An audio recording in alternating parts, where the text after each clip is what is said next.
के लिए कोई ऐसी व्यवस्था नहीं थी। अगर आज वो सेवा ना करें जो उनके कुल की है तो दूसरे दिन उनके यहाँ रसोई नहीं जलेगी। ऐसी कोई अन्न की भी व्यवस्था नहीं थी। रोज का रोज कमाना और अपने परिवार का भरण पोषण करना, आए हुए अतिथि की सेवा करना, और सत्संग से बड़ा प्यार था उनको। ये दंपति एकमात्र केवल भगवद आश्रित, कोई संपत्ति नहीं, किसी भी तरह का किसी से कोई व्यवहार नहीं, क्योंकि व्यवहार लोग धनी मानी से करते हैं, गरीब अकिंचन से नहीं करते हैं।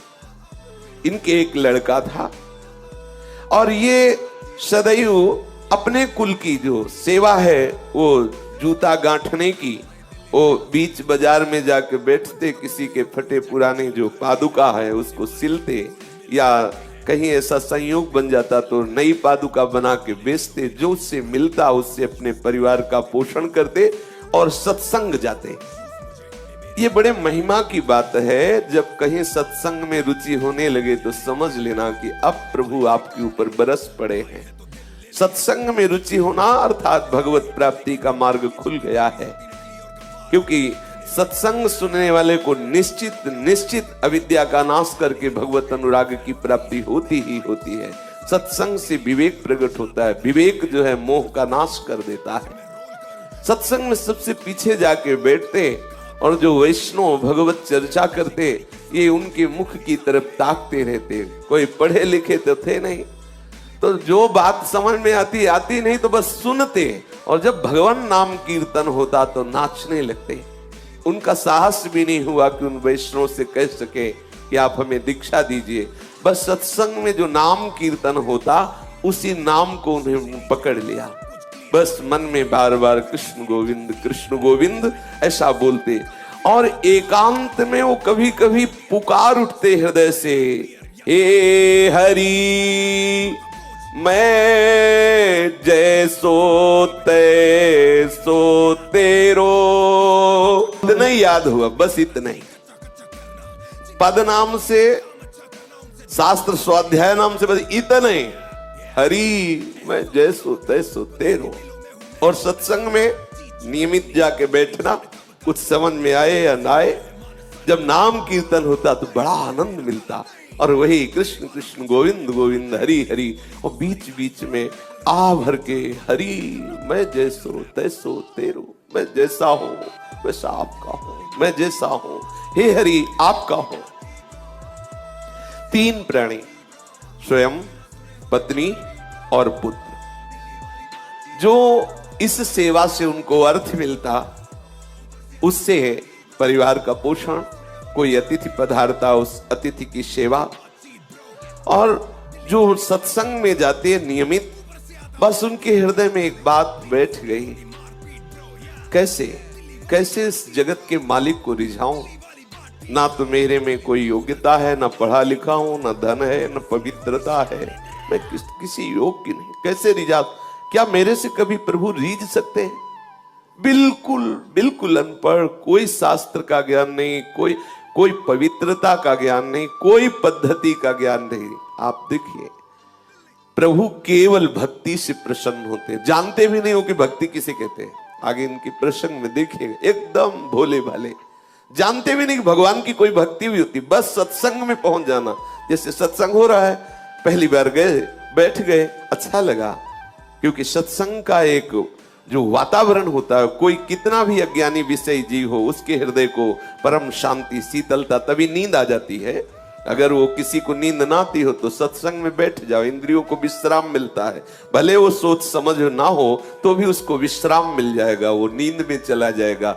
अगर वो सतोगुणी है, भगवत भक्त है, तो भाव में चला जाएगा, और अगर उसकी पहुंच नहीं हुई भाव में तो वो विश्राम को प्राप्त होता है। समस्त इंद्रियां सुखद अनुभव करने लगती हैं, धीरे धीरे विवेक बढ़ता है। अब वो बीच बीच में जैसे जूता गांठ रहे तो बीच बीच में एकदम रुक जाते और पुकार उठते, हरि मैं जैसो तैसो तेरो, हरि मैं जैसो तैसो तेरो। कैसी बढ़िया बात, इससे बढ़कर कोई बात ही नहीं, कोई बात ही नहीं। मैं जैसा हूं आपका हूं हरि, मैं आपका हूं जैसा। बस बार बार कृष्ण गोविंद कृष्ण गोविंद कृष्ण गोविंद, बीच बीच में आह भर कर हरि मैं जैसा हूं आपका हूं, हरि मैं जैसो तैसो तेरो। ये बात उनको इतनी प्यारी लगी, हरि मैं जैसो तैसो तेरो। अब ये इसी को गुनगुनाते, सदैव इसी को गुनगुनाने लगे, हरि मैं जैसो तैसो तेरो। निरंतर इस पंक्ति को गुनगुनाना और वो अपने कार्य को करना। उनके हृदय में इस पंक्ति का मर्म उतरा। जो हम बोलते हैं, जो हम सुनते हैं, वही मनन होता है। जो मनन होता है वही हमारे अनुभव का विषय बन जाता है। जैसे हम विषय वार्ता सुने, विषय वार्ता बोले, विषय चिंतन करें तो हम विषयी हो जाते हैं, कामी हो जाते हैं। यदि हम नाम कीर्तन सुने, गुण कीर्तन सुने, उसी का गायन करें, उसी का चिंतन करें तो हम भक्त हो जाते हैं, हम भगवत प्रेमी हो जाते हैं। तो वो बार बार इसी का गान करते हुए, इसी का चिंतन करते हुए इसके मर्म को प्राप्त हो गया। मर्म को प्राप्त होने का मतलब भगवत संबंध हृदय में आ गया। मैं हरि का हूं, हरि मैं जैसो तैसो तेरो। ये पंक्ति गुनगुनाना सचमुच चमत्कार हो गया। उसके मन की स्थिति का परिवर्तन इस सूत्र ने कर दिया। हरि मैं जैसो तैसो तेरो। प्रभु तो भाव के भूखे हैं, वे श्रद्धा रहित, प्रेम रहित, अपनापन रहित, कोई वेद मंत्रों का कितना भी उच्चारण करे, कितना भी पाठ करे तो उसका पुण्य होगा, भगवान थोड़ी प्रसन्न हो जाएंगे। प्रभु तो केवल केवल भाव, आपके आंतरिक भाव को स्वीकार करते हैं। रामदास जी का एक विशुद्ध सरल भाव, हरि मैं जैसो तैसो तेरो। कभी कभी वो आंसू बहाते हुए ये गान करने लगते, हरि मैं जैसो तैसो तेरो। अब एक दिन की बात कि एक चोर मंडली किसी धनी मानी भक्त के घर में गई, जो गृहस्थ भक्त होते हैं, खूब धन संपदा थी। तो उनके यहां सालीग्राम भगवान सिंहासन में थे, और सिंहासन स्वर्ण का था, छत्र भी स्वर्ण का। तो चोरों ने सब कुछ चुराया, सिंहासन छत्र सहित तो सालीग्राम भी चुरा लिए। तो सिंहासन और छत्र तो बेचने के काम में आ गया, सालीग्राम भगवान उनके किस काम के। तो उसने स्वाभाविक, जिसके बट में पड़े थे सिंहासन और छत्र, और भी सब सामग्रियां थी जो आपस में बांट ली थी। उस चोर ने विचार किया कि ये पत्थर हमारे किस काम में आएगा। तो जा रहा था तो देखा बाजार में वो जूता गांठ रहे थे रामदास जी। भाव में बार बार ऐसे गांठते गांठते रुक जाते हो, हे हरि मैं जैसो तैसो तेरो। कैसी रसमयी स्थिति, आहा। अब वो चोर विचार किया कि वो जैसे जूता गांठने में कुछ ज्यादा हो जाए धागा या चमड़ा, तो उसे काटने के लिए उनके पास जो औजार होते हैं उनको पत्थर से घसते हैं। तो उसने विचार किया कि पत्थर ये मेरे काम में तो आने वाला नहीं, क्योंकि उसके अंदर कोई भाव ही नहीं था कि भगवान है। तो उसने रामदास जी से कहा कि सुनो, हमें अगर तुम जूता दे दो तो तुम्हारे घसने के लिए हमारे पास एक बहुत चिकना पत्थर है, हम दे दे। तो रामदास जी ने जो नए जूते बनाए थे वो उसे दे दिए, बिल्कुल सरल स्वभाव के भोले भाले भक्त। और वो सालीग्राम भगवान उनको दे दिए, और ये कह के दिया कि पत्थर तुम्हारे घिसने के काम में आएगा। अब वो देखा तो कि ये चिकने हैं, पर जब उसमें अपना वो औजार घसा तो और बढ़िया धार निकली उसकी। उसको लगा चलो जूते के बदले में अच्छा पत्थर मिल गया, बढ़िया है। अब वो उसमें घिसता और कभी कभी आंसू बहाते हुए, हे हरि मैं जैसो तैसो तेरो।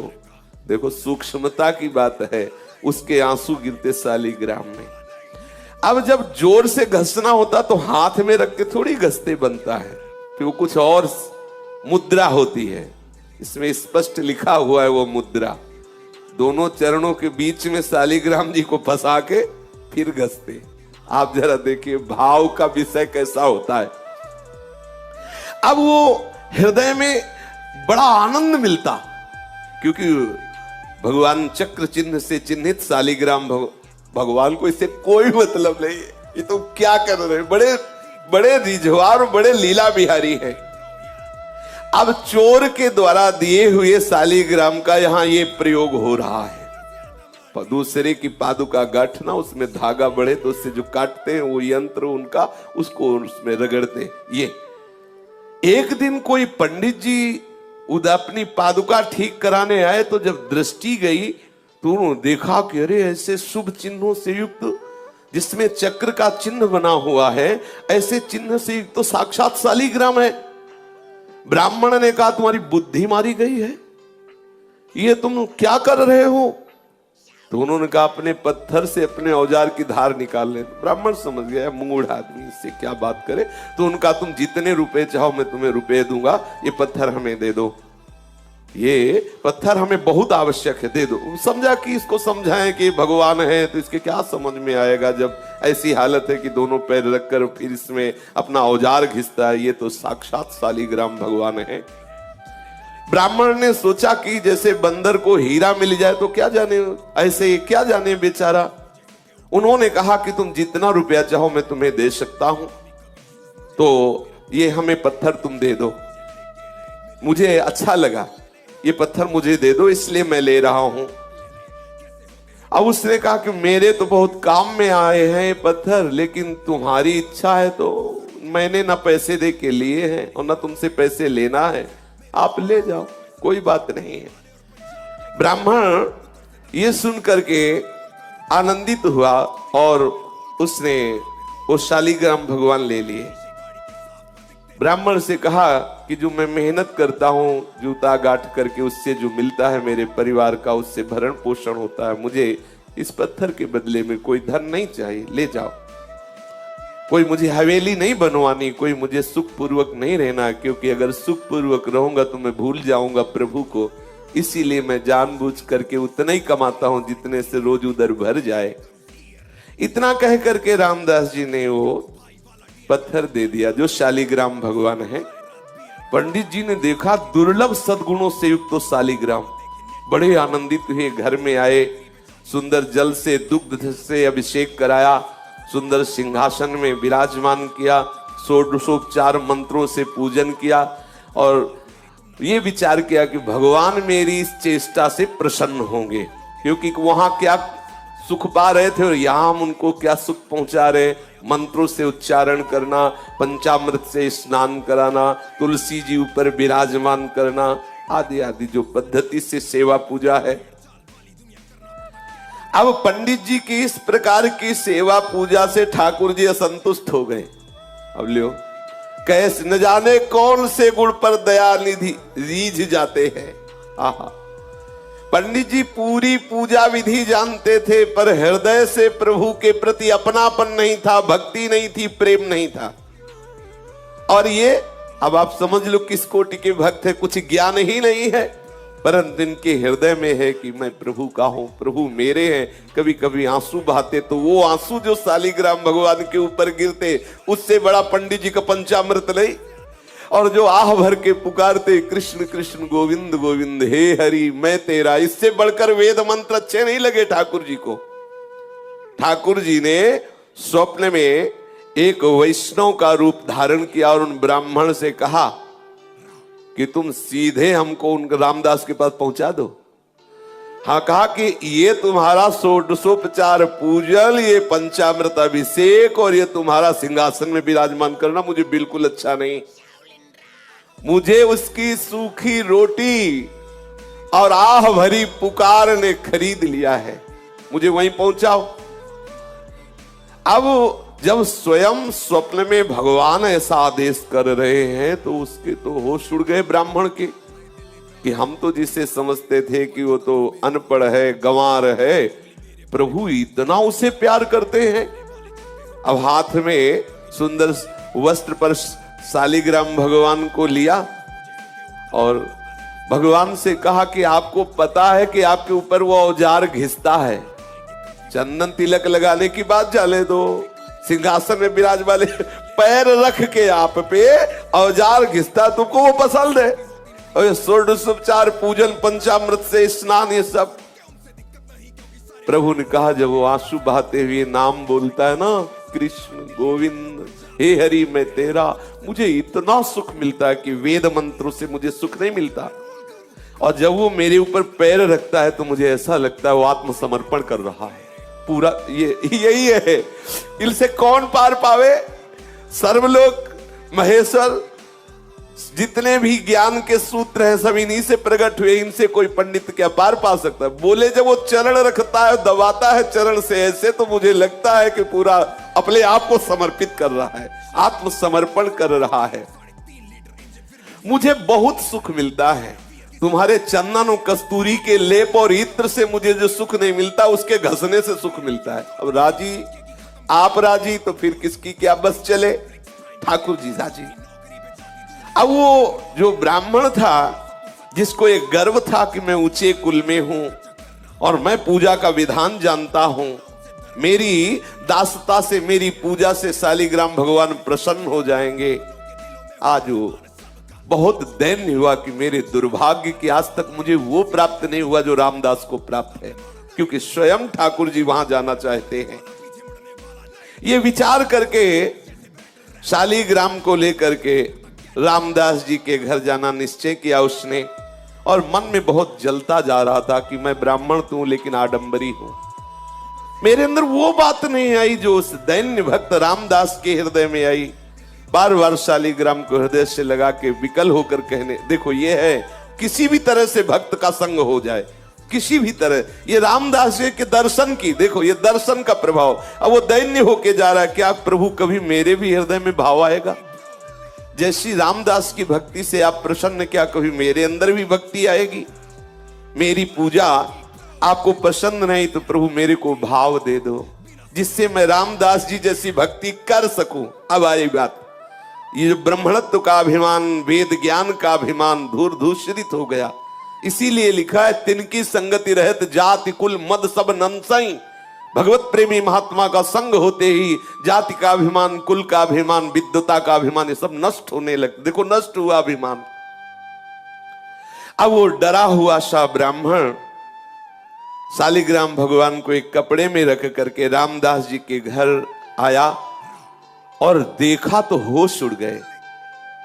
रामदास जी के आंखों से आंसू चल रहे हैं, बार बार मुख से निकल रहा है, हरि मैं जैसो तैसो तेरो, हरि मैं जैसो तैसो तेरो। मलिन वस्त्र है, फटे पुराने कपड़े हैं, शरीर में अपने आप अनुभव हो रहा है कि कितनी कृष्णता है, क्योंकि खान पान की सामग्री उचित है नहीं। और अब ये जो रोग बढ़ा है, हरि मैं जैसो तैसो तेरो, ये ज्यादा काम नहीं करने देता। क्योंकि मन में जब आनंद की उन्मत्तता होती है तो कौन बाहरी लोगों से बात करे, कौन बाहर जाकर के बैठे जिससे चार लोग आके खड़े हो। वो एकांत घर में बैठे बस बार बार पुकारना अच्छा लगता। उसको ये भी पता नहीं कि भक्ति है, ये भी पता नहीं, बस बार बार हृदय में यही अच्छा लगता, कृष्ण कृष्ण गोविंद गोविंद, हे हरि मैं जैसो तैसो तेरो। आंसुओं की धार बह रही है, धीरे धीरे वही गीत गा रहा है, हे हरि मैं जैसो तैसो तेरो। ये ब्राह्मण गए, जब देखा तो ओहो धन्य है, धन्य है, तुम्हारे माता पिता को धन्य है रामदास, तुम तो बड़े महात्मा निकले। हम तो समझ ही नहीं पाए कि तुम्हारी ऐसी ऊंची स्थिति है, तुम्हारे अधीन भगवान है। अब वो धीरे धीरे उसके नेत्र खुले, वो अपने भाव से बाहर आया। तब उन्होंने कहा कि ये जिन पर तुम पत्थर समझ करके अपना औजार घिसते थे, औजार नहीं, मैं उस समय बताया नहीं, ये साक्षात शालिग्राम भगवान है, त्रिभुवनपति स्वरूप में विराजमान है, सारे विश्व के स्वामी हैं, घट घट में विराजमान है, सबकी गति है, सबके आश्रय है। इनके शरणागति होने से जीव बंधन मुक्त हो जाता है। तुम्हारी सरलता, तुम्हारे प्रेम से ये रीझ गए हैं। जब मैं इनको ले गया, इनको पंचामृत से अभिषेक किया, वैदिक स्तोत्रों द्वारा इनकी स्तुति की, इनकी सेवा की, इनको भोग लगाया सब, लेकिन इनको पसंद नहीं आया। इनको तुम पसंद आए। मेरे स्वप्न में एक वैष्णव रूप धारण करके आए और मुझे ऐसा आदेश किया कि मुझे रामदास जी के पास भेज दो। वो रो पड़ा कि मैं तो महान पापी हूं। रामदास रो पड़े, अरे मैं महान पापी हूं, मैं तो समझ नहीं पाया कि भगवान है और मैं इनके ऊपर ऐसा कृत्य करता रहा है, मैं तो बहुत अपराधी हूं। चीख चीख के रोने लगा। मैं कितना निर्दयी, कितना नीच हूं, देखो मैंने क्या किया। बस ब्राह्मण तो खड़ा का खड़ा रह गया, वो भाव में डूब गए। और हे करुणा समुद्र प्रभु, मैं कैसे आपको रिझा पाऊं, तुम मुझे कितना प्यार करते हो और मैं कितना नीच हूं। ऐसे बस पुकारने लगा, रोने लगा। अनन्य भक्ति से भगवान जीत जाते हैं। बार बार ब्राह्मण उनको धन्यवाद करता कि तुम्हारे अंदर जो भाव आया है ना, ये बहुत कृपा से आया है। ब्राह्मण के वचन सुनकर के रामदास के हृदय में थोड़ी शीतलता आई। ब्राह्मण के चरणों में नमन किया। जो ही ब्राह्मण गया तो शालिग्राम की वो मूर्ति लेकर हृदय से लगाया और खूब रोने लगे। प्रभु मैं जान नहीं पाया कि आप भगवान हो, आप शालिग्राम भगवान हो। घर में ले गया, फटा पुराना जो भी कपड़ा हो ऐसे बिछाया, आसन पर शालिग्राम रखे और जो रूखा सूखा उसके घर में होता ठाकुर जी को भोग लगाता और गदगद कंठ से प्रभु को पुकारता। कई दिन ऐसे सेवा के बाद उसके हृदय में बात आई कि यदि तुम भगवान हो, मैं तो जानता नहीं, पंडित जी कह गए, मैं तो नहीं जानता कि तुम शालिग्राम भगवान हो। यदि तुम भगवान हो तो मुझे दर्शन दो। जब आप इतना प्यार हमसे करते हैं कि उनके घर तुम्हें रुका नहीं गया और तुम वहां से वापस आए हो, तो प्रभु मैं दीन हूं, मैं नीच हूं, मैं अज्ञानी हूं, मैं दुर्जन हूं, मैं पतित हूं, लेकिन हूं तो प्रभु आपका ही। प्रभु आप जानते हैं कि रात दिन मैं चमड़े का कार्य करता हूं, मुझ में कोई पवित्रता नहीं, कोई सदाचार नहीं, और ऐसे पवित्र ब्राह्मण के यहां से आप आए तो मुझे लगा कि आप मुझसे प्यार करते हैं। आप जब मुझसे प्यार करते हैं तो अब छुपा छुपी का खेल बंद करो, दिखाओ कैसे होते हैं भगवान, कैसे हो तुम, मुझे तो पता नहीं, लेकिन आप अब मेरे हृदय में बेचैनी हो रही कि आपका स्वरूप क्या है। प्रभु आप कृपा करो, मैं तुम्हें प्रत्यक्ष देखना चाहता हूं। हे करुणा सिंधु, हे दीन बंधु, हे पतित पावन, ऐसी पुकार करने लगा। कृष्ण चंद गोपाल आजू तो तेरे हाथ बिकाई। कृष्ण चंद्र गोपाल आज तो तेरे हाथ बिकाई। हे कृपा सिंधु कृष्ण, हे करुणामय भगवंत, मैं तो तेरे हाथ बिक गया। हे प्रभु, हे मोर मुकुट धारण करने वाले, हे वैजंती माला धारण करने वाले, हे कृपा सिंधु पीतांबरधारी, आप मुझे दर्शन दीजिए, अपनी कृपा से आप दर्शन दीजिए। मैं तो पतित हूं, नीच हूं, पर शरणागत हूं, शरण गए की लाज रखिए प्रभु। अब मेरे हृदय में बड़ी विकलता हो